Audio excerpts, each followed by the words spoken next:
My fiancée found out that her dad passed away over a month ago via a social media post, and now everyone in her family is shocked that we missed the funeral, but I'm still in shock at how they never tried to reach out to us at all. So I, 27M, proposed to my fiancée, 26F, back in March. Her dad was the only person I talked to beforehand. I asked for his blessing and he was super kind about it. I only met him a couple times before that, but we had a good conversation and I could tell he really loved her. The thing is, I only met his wife, her stepmom, once, that same day. It was brief and polite, but that's it. Everything else about our engagement planning and updates was through her dad. Her dad has another kid with the stepmom, a teenage son, 17. My fiancée always kind of kept some distance from that part of her dad's life. It wasn't like she hated them or anything, just they weren't close. Her dad would check in, sometimes visit her on his own, but it always kind of felt like he had two separate families. I never really thought too hard about it. It just was what it was. Then in April, while we were starting to figure out the engagement party and save the dates and all that, he passed away. We didn't even know. We didn't hear anything from anyone. No call, no text, not even a weird silence. Nothing. We only found out this week because one of her cousins posted something online about missing him after the funeral and my fiancée texted them like, "What do you mean, the funeral?" And they were like, "Everyone was surprised you didn't show." She just shut down. I think she's still in shock. Her dad is gone. She didn't get to say goodbye. She didn't even get told he was dead. The funeral already happened. She missed it. And no one told her. Not her stepmom, not even her own brother, not anyone.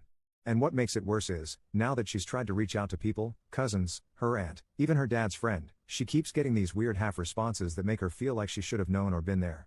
Like they're judging her for not showing up, when nobody invited her in the first place. She keeps asking me if she did something wrong. She's wondering if her dad was mad at her. I do think he was happy for us, but now I don't even know what's true anymore. I guess I just don't understand how something like this happens. I know grief makes people act strange and there might be stuff we don't know. I don't want to assume the worst about her stepmom. Maybe she was overwhelmed, or didn't have our contact info, though I feel like she must have had some way to reach out. But I also don't want to make excuses for someone who let my fiancée find out her dad died a month later from a Facebook post. It's starting to feel uncomfortably close to full-on evil stepmom territory, and I hate even thinking that, but this just feels so cold. She's devastated and I don't know what I'm supposed to say or do. I can't fix it. She just keeps saying she can't believe she wasn't there. That she wasn't even given the chance. And I'm angry too, but mostly I just feel helpless. And sad for her. I guess what I'm really asking is, how do I help my fiancée grieve someone she didn't even get the chance to say goodbye to? She keeps wondering if her dad was upset with her, or if she missed some sign, and now the way her family's reacting is only making her feel worse. I want to support her without making her feel like she has to perform grief on anyone else's timeline, or carry blame for something that was never her fault. Update 1. We finally found out where her dad was buried, and I managed to get in touch with her half-brother. When I showed her who I thought it was, she panicked and did not want anything to do with it. She still does not know I went ahead and talked to him. To be honest, I expected lies or deflection, but what I got was more frustrating. He was not defensive, just cryptic. He said he knows exactly why her side of the family cut her off and that she knows too. He would not tell me what it was and just kept saying I should ask her because I would not believe him anyway. Then he added, sarcastically, that if she is even capable of telling me the truth, I would already know. He did say he had tried calling and texting her after their dad passed, but she has him blocked on everything. He also said he tried to make sure she was included, but she made it clear a long time ago that she wanted nothing to do with him. He knows she has always hated him just for existing. He ended the conversation by saying he was calling her bluff. That she does not really want anything to do with her dad's side of the family. He even asked, did she ever say she was inviting any of them to the wedding? That part stung a little. I will not pretend to know the full story, but I am starting to feel like this is not a case of one person being awful. It feels more like years of silence and resentment that turned into something cruel. We did get some clarity on the legal side. There probably will not be a fight with the stepmom. The brother told me everything that is needed. We are working with a lawyer, but it will take time. The executor has up to 2 years before probate has to start. Even then, anything she may be entitled to would be split evenly with him, and only applies to accounts that were solely in her father's name. We are not expecting anything substantial, but she deserves to know she was not forgotten. Since real closure is out of reach, we are creating our own. Someone suggested planting a memorial tree. We love that idea. We are currently looking for a good starter tree, and she is going to write her father a letter to bury under it. It is not a solution, but it is something real and peaceful she can hold on to. There probably will not be another update.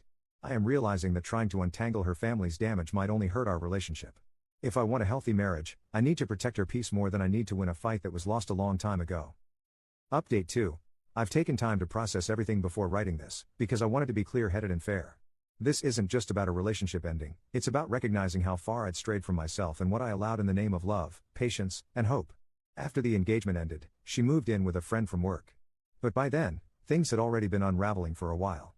I had believed I was being supportive and compassionate, giving her time to grieve and space to share on her own terms.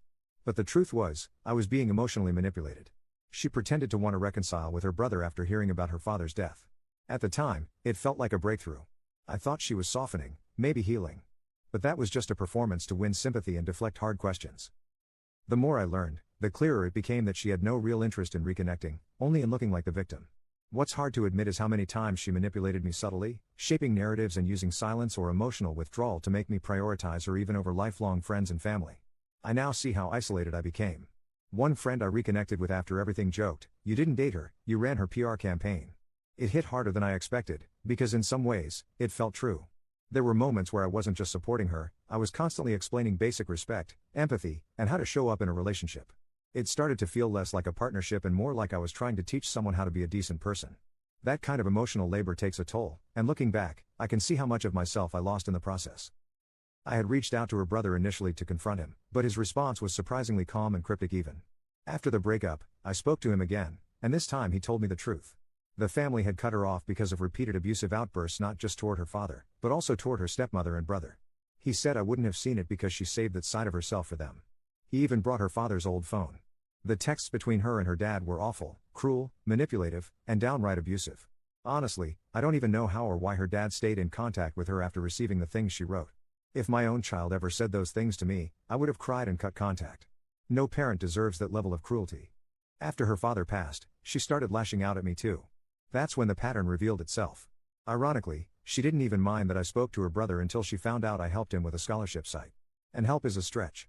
I mentioned the Common App, something I always bring up when college comes up in conversation. It's not some special effort. I've told my own cousins the same thing. It's a single application site that makes you sound like you know your stuff and gets kids on track fast. If they apply through it, they're pretty much guaranteed to get into somewhere. She knew this. She had seen me do it with my family. But this time, she twisted it into a betrayal like I'd committed some criminal offense. She realized I had spoken to her brother because I showed her a Reddit post to help her understand where I was coming from. That's when everything shifted. Even then, I didn't end things immediately.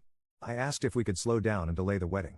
Instead of meeting me with honesty or reflection, she shut down and turned hostile.